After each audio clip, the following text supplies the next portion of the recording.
नमस्कार। आदर्श विद्या मंदिर के ऑनलाइन सेक्शन में आपका स्वागत एवं हार्दिक अभिनंदन। कल हमने पढ़ा था और रासायनिक अभिक्रिया कौन कौन से रासायनिक अभिक्रिया करते हैं तो उसके रासायनिक गुणों में परिवर्तन आता है, नए पदार्थ निर्मित होते हैं। तो उस प्रकार की अभिक्रिया को हम रासायनिक अभिक्रिया कहते हैं। रासायनिक अभिक्रिया हमने दो भाग देखे थे, अभिकारक और उत्पाद। बीच में तीर का निशान होता है रासायनिक समीकरण के अंदर। तो तीर के बाईं ओर यानी अभिक्रिया में भाग लेने वाले जो पदार्थ होते हैं उनको हम अभिकारक कहते हैं, और जो नए पदार्थ बनते हैं उनको हम उत्पाद कहते हैं। यहां तक हमने बात कर ली थी। रासायनिक समीकरण की परिभाषा हमने देख ली थी कि रासायनिक अभिक्रिया के अंदर जो पदार्थ भाग ले रहे हैं और जो नए पदार्थ बनते थे, जैसे एग्जाम्पल हमने देखा था कि कार्बन जब ऑक्सीजन गैस से क्रिया करता है तो कार्बन डाइऑक्साइड का निर्माण होता है। तो ये तो कहलाता है अभिकारक और ये कहलाता उत्पाद। तो जब किसी रासायनिक अभिक्रिया में अभिकारक और उत्पाद को उसमें स्थित प्रत्येक तत्व को या प्रत्येक पदार्थ को जब उनके संकेतों में लिखा जाता है, सिंबल में लिखा जाता है, तो इस प्रकार के बने समीकरण को हम रासायनिक समीकरण कहते हैं। तो यहां तक हमने अध्ययन जो है इससे पूर्व कालांश के अंदर हमने बात कर दी थी। आज हम बात करते हैं कि रासायनिक समीकरण जो है, रासायनिक समीकरण जो है उसको लिखते समय क्या क्या सावधानी रखनी होती है। तो रासायनिक समीकरण को लिखते समय क्या क्या सावधानी रखनी होती है उसके बारे में आज हम इस कालांश के अंदर बात करेंगे। तो नोट करिए प्रकरण आज का प्रकरण जो है रासायनिक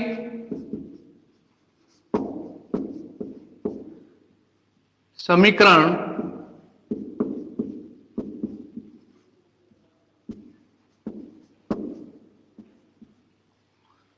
को लिखते समय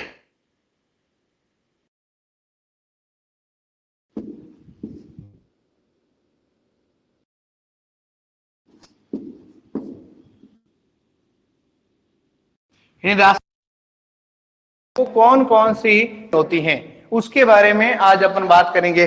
तो रासायनिक समीकरण जो है, कोई भी रासायनिक समीकरण है, उस रासायनिक समीकरण को लिखने के समय क्या क्या हमको ध्यान देनी होगी बातें, उसके बारे में अपन बात करें। तो नंबर एक, पहला बिंदु, सबसे पहले जो है रासायनिक अभिक्रिया में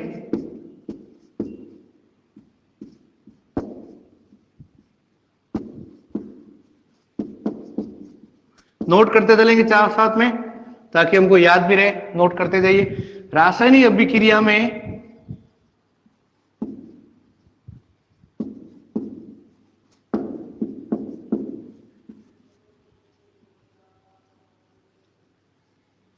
अभिकारक व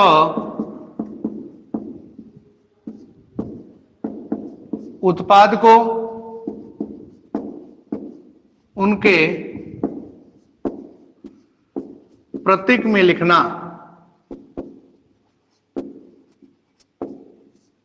पहला बिंदु हमको ये ध्यान रखना है कि कोई भी रासायनिक अभिक्रिया हो रही है उसके अंदर अभिकारक कौन से हैं और उत्पाद कौन से हैं। अभिकारक में जितने भी पदार्थ हैं, चाहे तत्व हैं चाहे यौगिक हैं, और उत्पाद में जितने पदार्थ चाहे तत्व है चाहे यौगिक हैं, उनको उनके प्रतीक यानी सिंबल, उनके संकेतों में लिखना उनको। जैसे एग्जाम्पल अपन बात करें, एग्जाम्पल जैसे कार्बन प्लस ऑक्सीजन गैस निर्मित होती है कार्बन डाइऑक्साइड, ये हमारे क्या हैं, अभिकारक और ये हैं उत्पाद।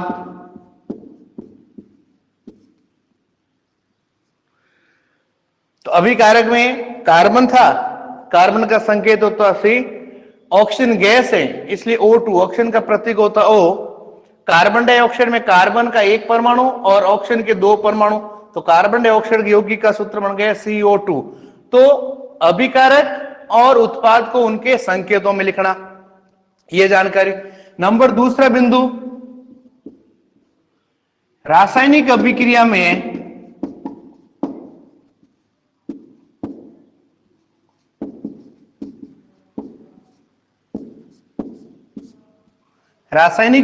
में अभिकारक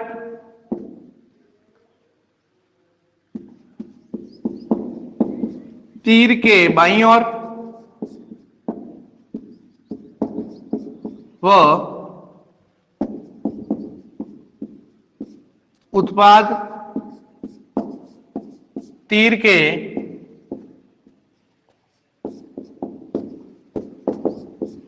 दाईं ओर लिखे जाते हैं।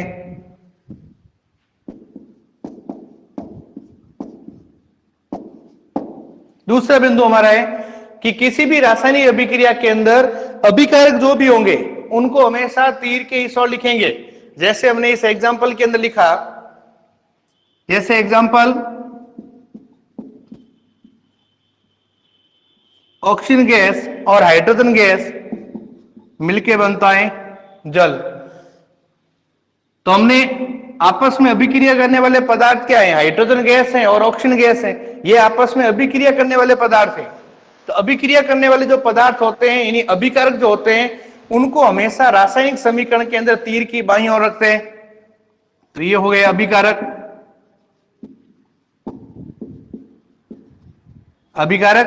और उत्पाद में जल निर्मित होता है। जल का सूत्र होता है H2O, जल निर्मित होता है।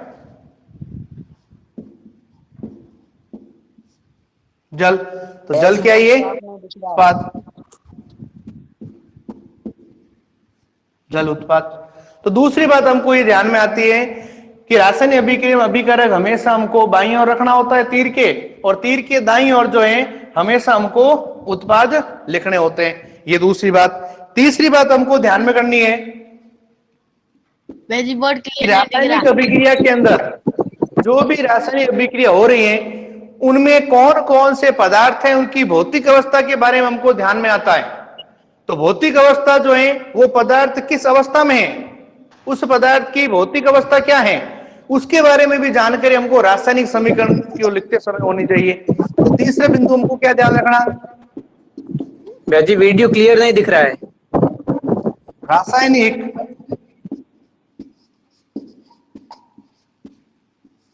समीकरण में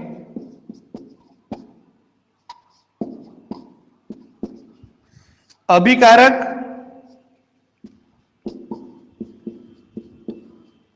व उत्पाद में स्थित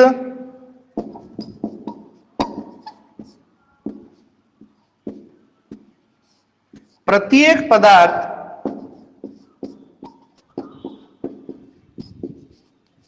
की भौतिक अवस्था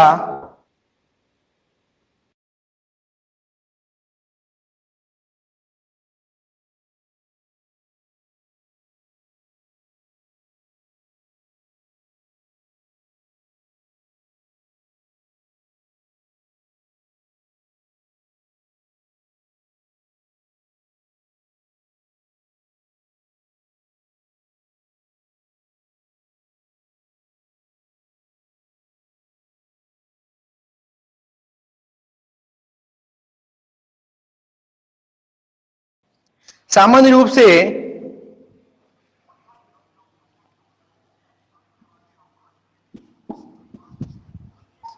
जैसे कार्बन ऑक्सीजन गैस से क्रिया कर रहा है और उत्पादन बन रहा है कार्बन डाइऑक्साइड गैस।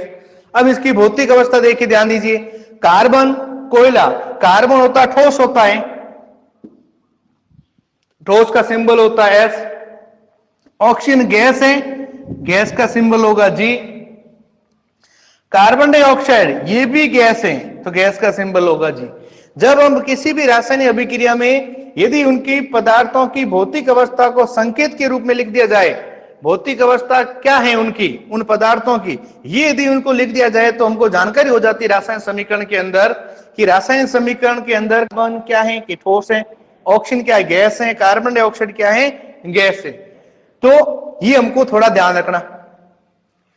अब भौतिक अवस्थाएं कौन कौन सी होती है? वैसे आपको पहले पूर्व कक्षा में पढ़ रखा है।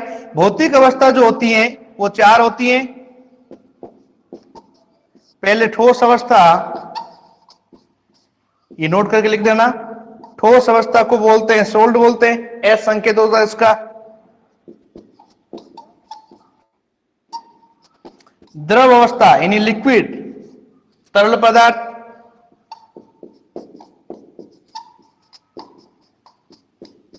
गैस, गैस की अवस्था में कहते हैं जी। और एक और अवस्था यहां लिख रहा हूं इधर,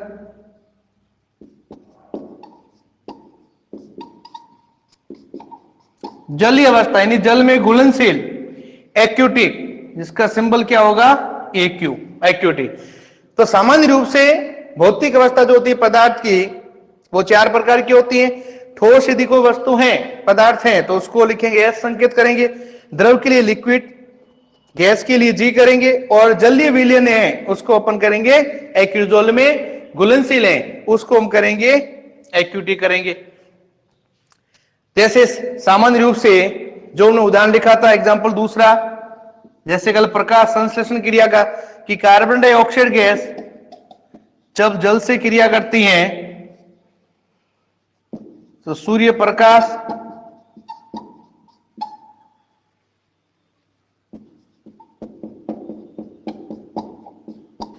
और क्लोरोफिल, इन दोनों की उपस्थिति में जब क्रिया करती हैं तो हमको ध्यान में कि उत्पाद में जो है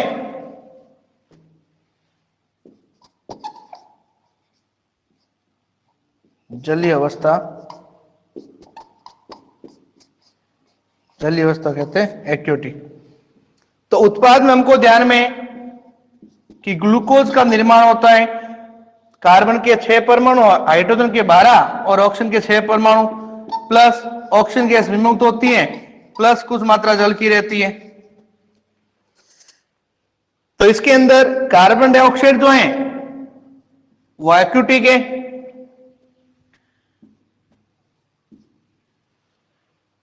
जल है लिक्विड है, ऑक्सीजन है गैस है, और जल जो है वो लिक्विड है।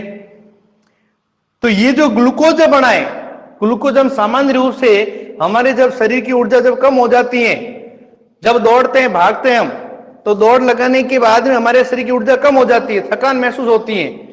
तो उस थकान को दूर करने के लिए, पुनः ऊर्जा प्राप्त करने के लिए हम जो है ग्लूकोज जो है, सफेद पाउडर होता है, ग्लूकोज पानी के अंदर घोल के पर लेते हैं, मतलब ग्लूकोज पानी के अंदर घुलनशील है, इसलिए ग्लूकोज की अवस्था जो है वो है एक्यूटिक।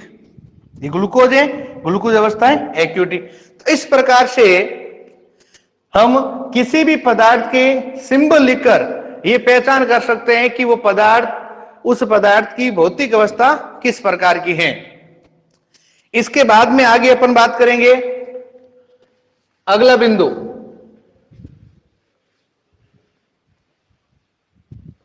साथ साथ नोट करते जाएंगे ताकि हमको नोट्स भी हमारे बनते रहे कॉपी के अंदर। अगले हमको रासायनिक समीकरण से क्या ध्यान में आता है, क्या सावधानी को रखनी होती है कि रासायनिक समीकरण जो होता है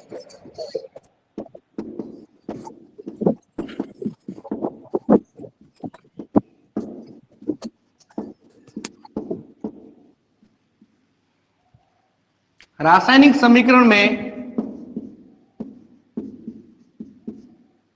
दाब, तापमान या उत्प्रेरक को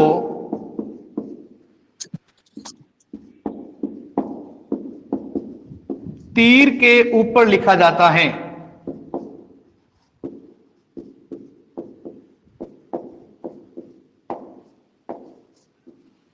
तीर के ऊपर लिखा जाता है। दाब यानी कोई भी पदार्थ जब आपस में अभिक्रिया कर रहे हैं तो कितने वायुमंडलीय दाब पर क्रिया कर रहे हैं, कितने एटमॉस्फेयर पर वो काम कर रहे हैं। तापमान, जब अभिकारक में मिलने वाले पदार्थ जो होते हैं वो पदार्थ आपस में अभिक्रिया किस तापमान पर कर रहे हैं, किस टेम्परेचर पर कर रहे हैं। और कोई पदार्थ जब आपस में अभिक्रिया कर रहे हैं तो कौन से उत्प्रेरक की उपस्थिति में काम करते हैं। उत्प्रेरक जो होते हैं स्वयं अपरिवर्तित रहते हैं लेकिन अभिक्रिया के वेग को कम ज्यादा कर देते हैं, वो उत्प्रेरक कहलाते हैं। जो अपन नेक्स्ट टॉपिक के अंदर आगे अपन पढ़ेंगे उत्प्रेरक के बारे में। तो एग्जाम्पल इसकी अपन बात करेंगे एग्जाम्पल की।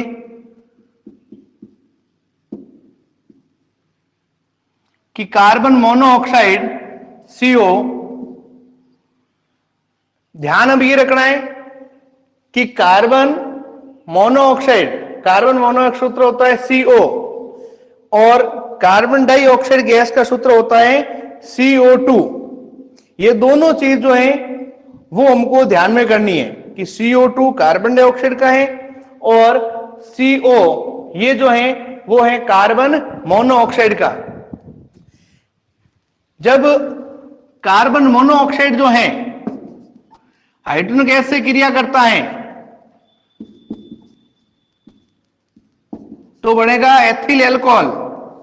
वैसे सूत्र का निर्माण जो है वो 9th क्लास में पढ़ रखा है और आगे अपना टॉपिक आएगा उसके अंदर भी अपन बात करेंगे। तो CH3OH जो होता है उसको बोलते हैं एथिल अल्कोहल।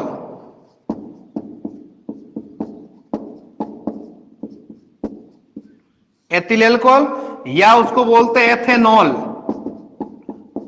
ये सूत्र अपन बाद में बात करेंगे। कार्बोक्सिल समूह होते हैं उसके बारे में आगे अपन बात करेंगे कि एथिल अल्कोहल का निर्माण कैसे हुआ या एथेनॉल का निर्माण कैसे हुआ। एथिल अल्कोहल जो होता है वो शराब में इस्तेमाल किया जाता है। तो एथिल अल्कोहल का सूत्र है CH3OH। अब ये दोनों पदार्थ आपस में जो अभिक्रिया कर रहे हैं ये लगभग 340 एटमॉस्फेयर ATM। एटमॉस्फेयर जो होता है वो वायुमंडलीय दाब का मात्रक होता है। तो वायु की तरफ लगने वाला जो दबाव होता है वायुमंडलीय दाब जो होता है उसका संकेत जो होता है प्रतीक होता है वो होता है ATM एटमॉस्फेयर। तो ये दोनों पदार्थ जो आपस में जो अभिक्रिया कर रहे हैं वायुमंडल के अंदर गैसें जो आपस में अभिक्रिया कर रही हैं ये 340 एटमॉस्फेयर पर आपस में अभिक्रिया कर रही हैं। तो इसका मतलब दाब जो है वो कहां पर लिखा जाता है? दाब हमेशा तीर के ऊपर लिखा जाता है। उसी प्रकार अपन यदि तापमान की बात करें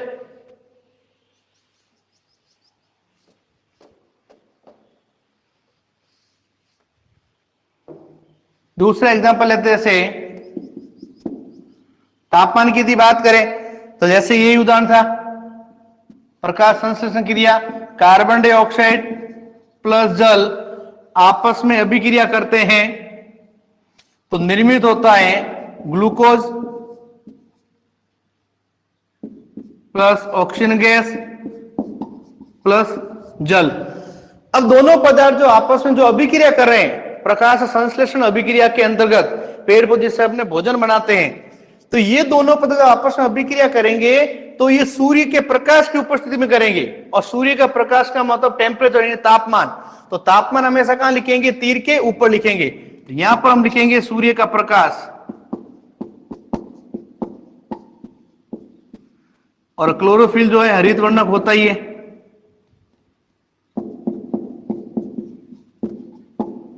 क्लोरोफिल तो तापमान है दाब है उत्प्रेरक है उनको हमेशा जो है रासायनिक समीकरण के अंदर हम तीर के ऊपर लिखते हो। तो तीर के ऊपर लिखने से हमको फायदा क्या होगा?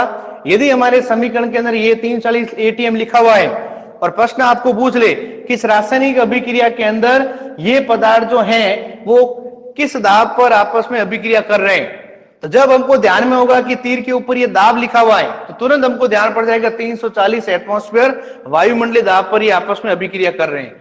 पूछ ले कि किस तापमान तो सूर्य के प्रकाश के आधार पर ये आपस में अभिक्रिया कर रहे हैं। तो बिंदु नोट करिए, तीसरा बिंदु नोट करिए रासायनिक समीकरण लिखते समय सावधानियों का।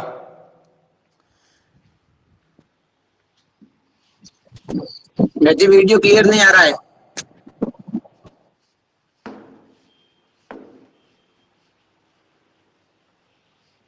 जी वीडियो साफ नहीं दिख रहा है। भैया जी को है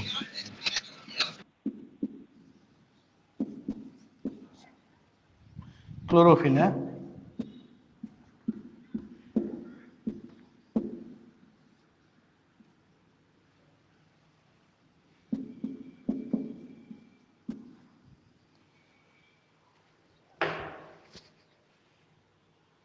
अगला बिंदु जो है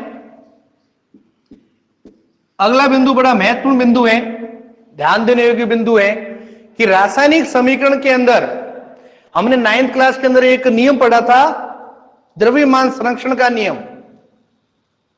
उस द्रव्यमान संरक्षण के नियम के अंतर्गत यह बात कही गई थी कि किसी भी रासायनिक अभिक्रिया के अंदर अभिकारक और उत्पाद दोनों में प्रत्येक पदार्थों का द्रव्यमान जो निश्चित रहता है, यानी बदलता नहीं है, अपरिवर्तित रहता है।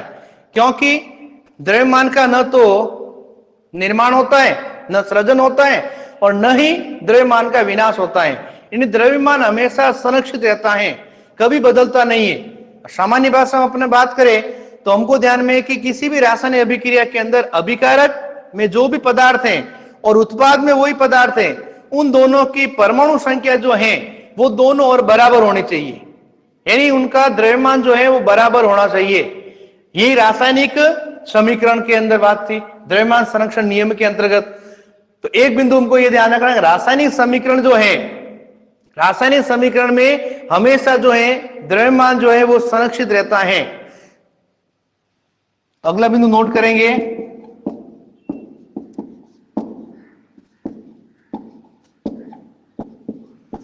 रासायनिक समीकरण या रासायनिक अभिक्रिया लिख लो, दोनों एक ही बात है।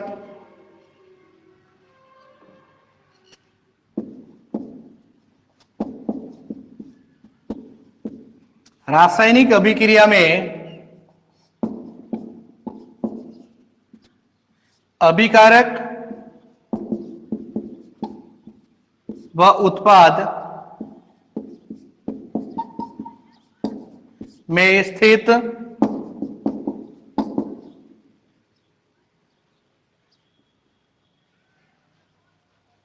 दोनों साथ लिखता हूं मैं आपको, ताकि अर्थात करके दोनों परिभाषा आ जाएगी आपके। रासायनिक अभिक्रिया में अभिकारक व उत्पाद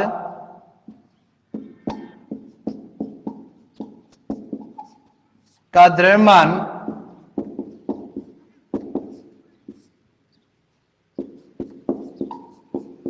बराबर होना चाहिए।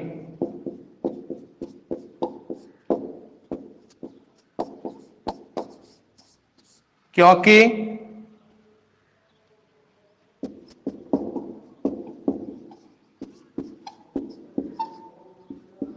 द्रव्यमान संरक्षण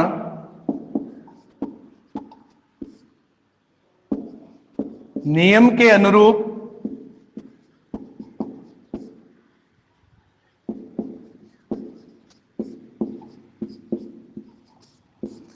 किसी पदार्थ का द्रव्यमान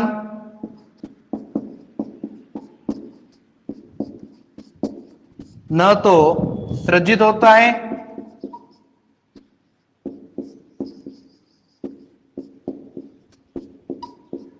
व न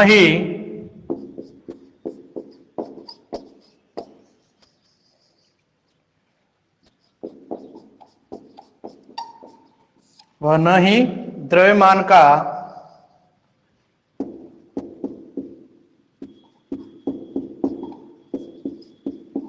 विनाश होता है।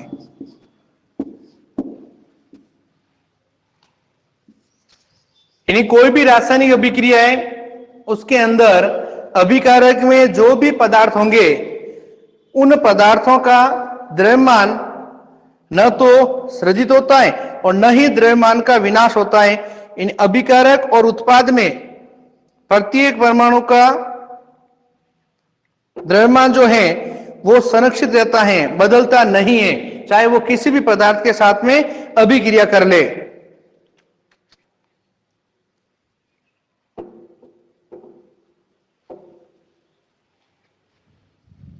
अर्थात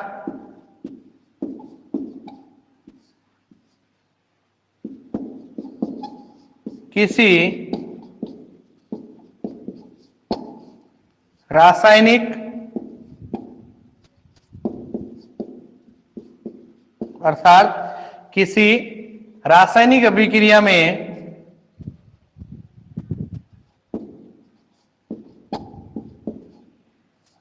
अभिकारक में स्थित प्रत्येक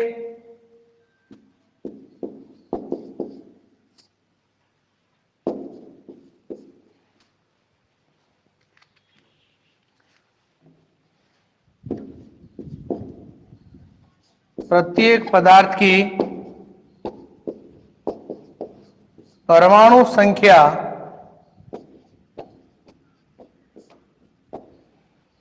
किसी रासायनिक अभिक्रिया में अभिकारक में स्थित प्रत्येक पदार्थ की परमाणु संख्या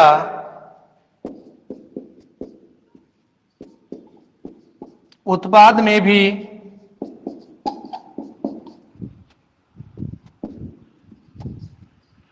उस पदार्थ की उतनी ही रहती हैं।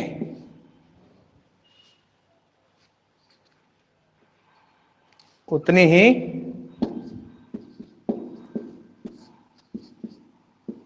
रहती हैं, अर्थात बदलती नहीं है।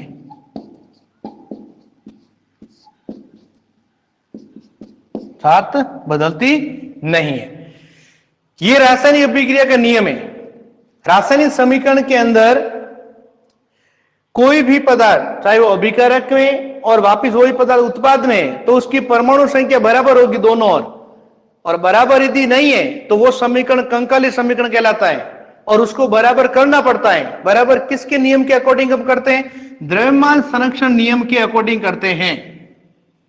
प्रश्न कई बार परीक्षा में पूछा जाता है कि किसी रासायनिक अभिक्रिया के अंदर अभिकारक और उत्पाद में स्थित पदार्थों का द्रव्यमान अलग अलग है, अर्थात उनकी परमाणु संख्या अलग अलग है, तो ऐसे समीकरण को अर्थात कंकाली समीकरण को किस नियम के तहत संतुलित करना होता है? तो नियम हमको ध्यान में होना चाहिए, वो नियम है द्रव्यमान संरक्षण का नियम। तो एग्जाम्पल के अंदर अपन बात करते हैं, जैसे एग्जाम्पल के अंदर सामान्य रूप से जैसे जल है, हाइड्रोजन के दो परमाणु, क्योंकि हाइड्रोजन गैस है और ऑक्सीजन भी गैस है, दोनों द्वीप परमाणु, इसलिए दो दो परमाणु, और इधर है जल, निर्मित जल होता है। अब अभिकारक के अंदर दो पदार्थ, एक हाइड्रोजन है और एक पदार्थ ऑक्सीजन है। इधर उत्पाद में जल का निर्माण हो गया और जल के अंदर हाइड्रोजन ऑक्सीजन दोनों है। अब ये समीकरण जो है, रासायनिक समीकरण जो है, ये रासायनिक समीकरण संतुलित है या नहीं है? इस नियम के अकॉर्डिंग ये संतुलित है या नहीं है? तो ध्यान दीजिए, यहां पर हाइड्रोजन के दो परमाणु हैं और उत्पाद में भी हाइड्रोजन के दो परमाणु हैं, यानी हाइड्रोजन के दोनों और जो इस पदार्थ के परमाणु यानी द्रव्यमान जो बराबर है। अभिकारक में ऑक्सीजन के दो परमाणु हैं, लेकिन उत्पाद में ऑक्सीजन का केवल एक परमाणु है, एक लिखा नहीं जाता वैसे, तो ऑक्सीजन का यहां पर केवल एक परमाणु है। तो मतलब क्या हो गया कि यहां पर ऑक्सीजन के परमाणु बराबर नहीं है, और जब बराबर नहीं होते तो ऐसे समीकरण को हम कंकाली समीकरण बोलते हैं। तो ध्यान देना कि ऐसे समीकरण को हम क्या बोलेंगे? कंकाली समीकरण या असंतुलित समीकरण। तो कंकाली समीकरण को हमको संतुलित करना पड़ता है, किस नियम के अकॉर्डिंग करना पड़ता है? द्रव्यमान संरक्षण नियम के अकॉर्डिंग। तो ये समीकरण जो है वो हमारा कैसा है? कंकाली समीकरण।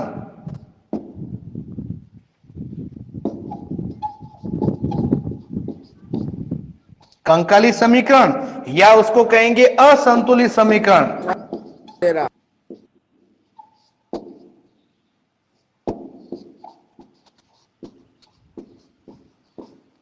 असंतुलित समीकरण, कंकाल और असंतुलित समीकरण। कंकाली समीकरण या असंतुलित समीकरण, तो ये समीकरण जो है, यदि हम परीक्षा के लिए ये समीकरण लिख के आते हैं तो एक तरीके से ये समीकरण लिखा हुआ गलत है। क्यों गलत है? क्योंकि हम रासायनिक अभिक्रिया, नियम हमारे क्या है कि रासायनिक अभिक्रिया में अभिकारक और उत्पाद का द्रव्यमान हमेशा बराबर होना चाहिए। ये किसके अकॉर्डिंग है? द्रव्यमान संरक्षण नियम के अकॉर्डिंग ये बात है। तो द्रव्यमान संरक्षण नियम ये कहता है कि अभिकारक में जितने पदार्थ हैं उन सब का द्रव्यमान जोड़ दिया जाए, यहां पर हाइड्रोजन ऑक्सीजन दोनों का द्रव्यमान जोड़ दिया जाए तो वो जल के द्रव्यमान के बराबर होना चाहिए। ये नियम कहता है द्रव्यमान संरक्षण का नियम, जो हमने 9th क्लास के अंदर अध्ययन कर रखा है। तो यहां पर जो है दोनों का द्रव्यमान बराबर नहीं है, तो उसको बराबर करना पड़ेगा। और बराबर करने के लिए अब इसको हमको संतुलित करना पड़ेगा। तो संतुलित मैं लिखता हूं इसके यहां पर संतुलित का भी नियम बता देते आपको लगातार। जैसे हाइड्रोजन ये ऑक्सीजन गैस है, बन गया जल H2O। अब यह ध्यान देना, यहां हाइड्रोजन के दो परमाणु, हमको दोनों क्या करना है, बराबर करना है। हाइड्रोजन के यहां पर दो परमाणु हैं, यहां पर भी हाइड्रोजन दो परमाणु बराबर है, ठीक है। फिर आगे चले, यहां पर अभिकारक, ये पूरा भाग अभिकारक है। अभिकारक में ऑक्सीजन के दो परमाणु हैं, लेकिन इधर ऑक्सीजन का एक परमाणु ही है। अब इधर ऑक्सीजन के हमको इधर ऑक्सीजन के हमको दो परमाणु करने पड़ेंगे। अब दो परमाणु, यदि ऑक्सीजन ये अलग होता, यदि ऑक्सीजन ये अलग होता, प्लस होकर यहां पर होता अलग ये, तो हम यहां पर ये कर लेते दो। लेकिन ये ऑक्सीजन जो है ये ऑक्सीजन जो है वो हाइड्रोजन के साथ में जुड़ा हुआ है। इसका मतलब एक को हम, ऑक्सीजन का एक परमाणु है, हमको करने कितने हैं, इधर दो परमाणु है तो इधर भी हमको दो करने ऑक्सीजन के। यहां पर ऑक्सीजन एक परमाणु है, तो एक को हम किससे गुणा करें कि दो हो जाए, तो एक को हम दो से गुणा करेंगे, दो हो जाएंगे। अब दो से गुणा कहां करना है, आगे करना है, यहां पर करना है, क्योंकि ऑक्सीजन अलग है नहीं। तो ऑक्सीजन कितना हो गए, एक इंटू दो, ऑक्सीजन के दो परमाणु हो गए। लेकिन अब यहां पर हाइड्रोजन के परमाणु बदल गए। अब यहां पर हाइड्रोजन के परमाणु उत्पाद में कितने हुए, दो इंटू दो, उत्पाद में चार हो गए। और यहां पर हाइड्रोजन के परमाणु दो ही है, तो अभिकारक में हमको चार करना। तो दो को किससे गुणा करेंगे, चार हो जाएगा। तो दो को हम किससे गुणा करेंगे, दो से, तो हाइड्रोजन के परमाणु कितने हो जाएंगे, चार। अब जो है अभिकारक में देखिए, हाइड्रोजन चार परमाणु, ऑक्सीजन के दो परमाणु, उत्पाद में हाइड्रोजन चार परमाणु, ऑक्सीजन के दो परमाणु, एक इंटू दो। इसका मतलब अभिकारक और उत्पाद में दोनों और परमाणु संख्या बराबर है। तो ये रासायनिक अभिक्रिया जो है ये द्रव्यमान संरक्षण नियम के अनुरूप है, और इसे समीकरण को हम बोलते हैं संतुलित समीकरण। संतुलित समीकरण। तो हमको परीक्षा में कोई भी रासायनिक अभिक्रिया पूछे रिएक्शन, तो रिएक्शन को हमको संतुलित करके ही लिखना है। अधिकतर विद्यार्थी संतुलित करके नहीं लिखते, तो वो प्रश्न हमारा गलत हो सकता है। क्यों गलत हो सकता है, क्योंकि वो द्रव्यमान संरक्षण नियम के अनुरूप रासायनिक अभिक्रिया नहीं हो रही है पदार्थों के बीच में। इसलिए हमको कोई भी रासायनिक अभिक्रिया उसको संतुलित करके ही लिखना है। और यदि एग्जाम में असंतुलित दिया हुआ है तो उसको संतुलित हमको करना पड़ेगा। तो यदि असंतुलित देते हैं तो उनको संतुलित करना होता है, और सीधा हमको अभिक्रिया पूछा है तो अभिक्रिया हमको हमेशा संतुलित समीकरण के रूप में ही लिखनी है। नोट करिए इसको।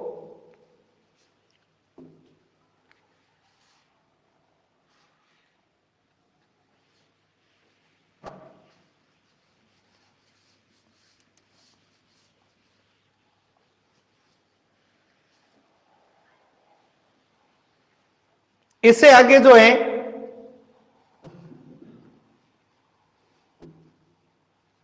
नोट करिए जल्दी। जी बोर्ड नहीं दिख रहा है। अब कंकाली समीकरण को संतुलित समीकरण जो हमने किया है वो एक विधि से किया है। यहां पर हमने दो पदार्थों किया, ऑक्सीजन के भी परमाणु बराबर किए ना, हाइड्रोजन के बराबर किए, एक ही समीकरण के अंदर हमने कर लिए।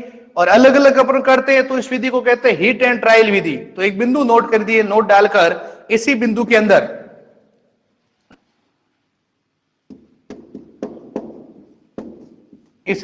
नोट डाल दिए।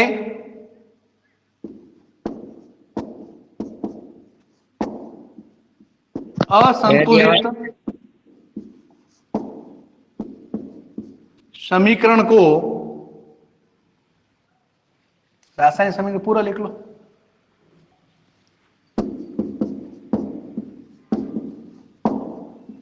रासायनिक समीकरण को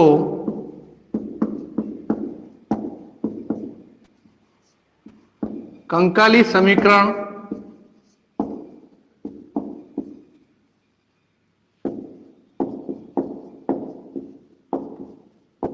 कहते हैं, तथा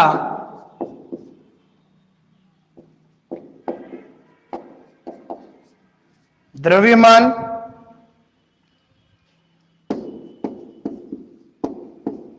संरक्षण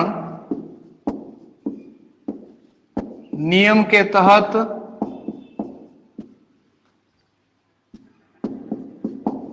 हिट एंड ट्रायल विधि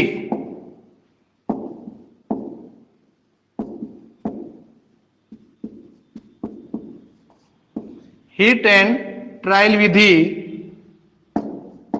से संतुलित समीकरण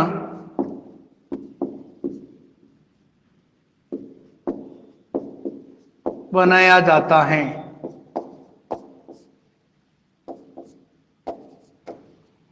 बनाया जाता है। तो असंतुलित समीकरण होगा उसको तो हम बोलेंगे कंकाली समीकरण। असंतुलित समीकरण को जिसमें दोनों और परमाणु बराबर नहीं है उस समीकरण को हम बोलेंगे कंकाली समीकरण। और जब जो कंकाली समीकरण को हमको संतुलित करना पड़ेगा तो उस विधि का नाम क्या है? हिट एंड ट्रायल विधि। हिट एंड ट्रायल विधि से कैसे करते हैं? इसी एग्जांपल को जैसे लेते हैं अपन जल वाला, ये जैसे हाइड्रोजन प्लस ऑक्सीजन दोनों आपस में अभिक्रिया कर रहे हैं और जल निर्मित हो रहा है। यह समीकरण को परीक्षा में दे दिया। यह समीकरण कैसा है? यहां पर हाइड्रोजन 2 परमाणु, यहां पर 2, ऑक्सीजन के 2, यहां पर ऑक्सीजन 1 है। तुरंत हमको ध्यान पड़ जाएगा यह समीकरण कैसा है? कंकाली समीकरण है या असंतुलित समीकरण है।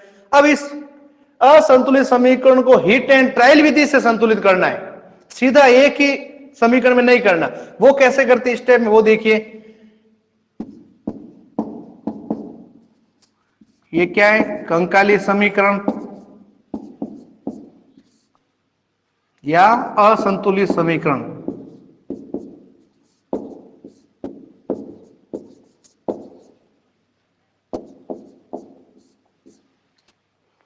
इसको हिट एंड ट्रायल विधि से हमको संतुलित करना है। हिट एंड ट्रायल विधि से हमको इसको संतुलित करना है।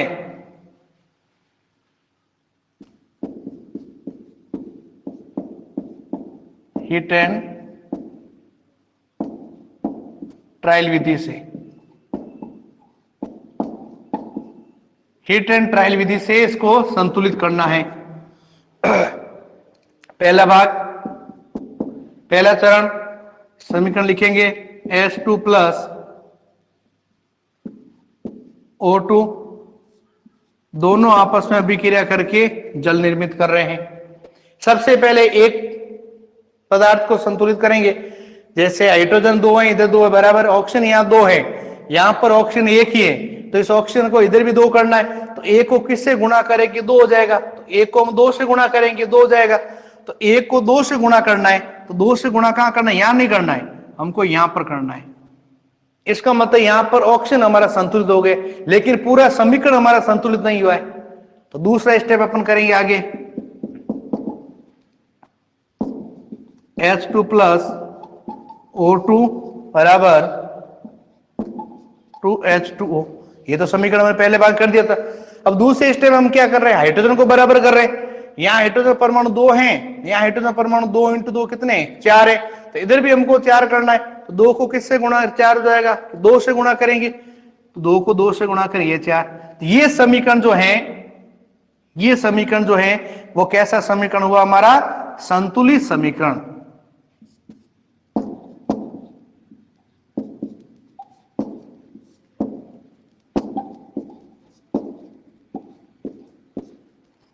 ये हमारा संतुलित समीकरण हो गया। तो प्रश्न पूछे परीक्षा में कि रासायनिक समीकरण को संतुलित कीजिए, तो हम सीधा एक ही लाइन में सीधा कर सकते हैं, एक ही समीकरण में कर सकते हैं। स्टेप बाय स्टेप करने की हमको जरूरत नहीं है। हिट एंड ट्रायल विधि से लगातार करने की हमको जरूरत नहीं है। लेकिन प्रश्न पूछ ले आपको कि इस असंतुलित समीकरण को, यानी इस कंकाली समीकरण को हिट एंड ट्रायल विधि से संतुलित करिए। जब इस विधि का नाम दे दिया है हमको, किसी विधि से संतुलित करिए, और विधि का मतलब है लगातार, ट्रायल का मतलब बार बार कोशिश करना। तो स्टेप बाय स्टेप पहले एक का करना, फिर दूसरे का, तीसरे का, और लास्ट में जाके पूरा समीकरण संतुलित करके हमको लिखना है।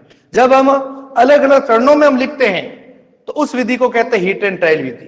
तो परीक्षा में पूछे तो हमको स्टेप बाय स्टेप करना, और परीक्षा में हमको नहीं पूछे सीधे पूछ ले संतुलित समीकरण लिखो, तो हम सीधा असंतुलित का सीधा एक ही स्टेप के अंदर अपन समीकरण को संतुलित करके लिख सकते हैं। ध्यान ही रखना कि कई बार जो है सामान्य समीकरण सीधे हम लिख लेते हैं, लेकिन कई बार जो है पदार्थों की मात्रा ज्यादा होती है, तो एक बार हमने पेन से नोट कर दिया फिर उसमें काट छांट कर दिया हमने, तो इसका प्रभाव जो है वो कॉपी जांचने वाले पर पड़ता है। तो इसलिए जो है हमेशा पहले पेंसिल से लिखो या रबकारी में करो संतुलित, और फिर इसको फेयर वर्क के अंदर लिखिए। तो नोट करिए,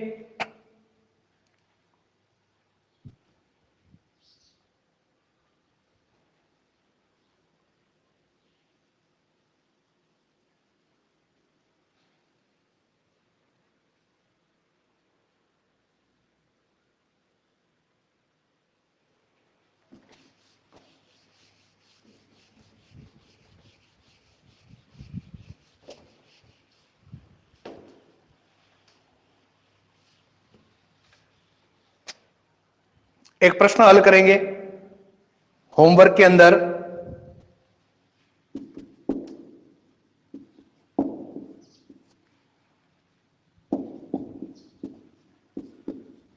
प्रश्न है निम्न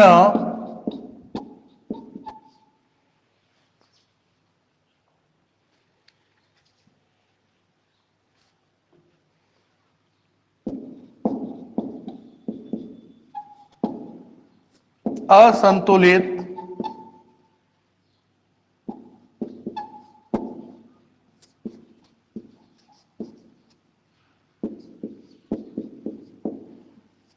निम्न असंतुलित रासायनिक समीकरणों को संतुलित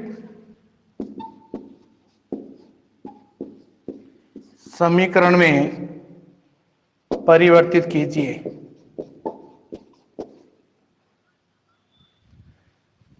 निम्न असंतुलित समीकरणों को संतुलित समीकरण में परिवर्तित कीजिए। ये प्रश्न है नंबर 1। मैग्नीशियम जब ऑक्सीजन गैस से क्रिया करता है तो उत्पाद में बनता है मैग्नीशियम ऑक्साइड MgO। दूसरा समीकरण हमको करना है कार्बन डाइऑक्साइड प्लस जल दोनों आपस में अभिक्रिया कर रहे हैं तो उत्पाद में बनेगा glucose plus O2 plus H2O। तो इन रासायनिक समीकरणों को ये सूर्य प्रकाश की उपस्थिति में लिख लेने वाली, सूर्य का प्रकाश और यहां पर क्लोरोफिल।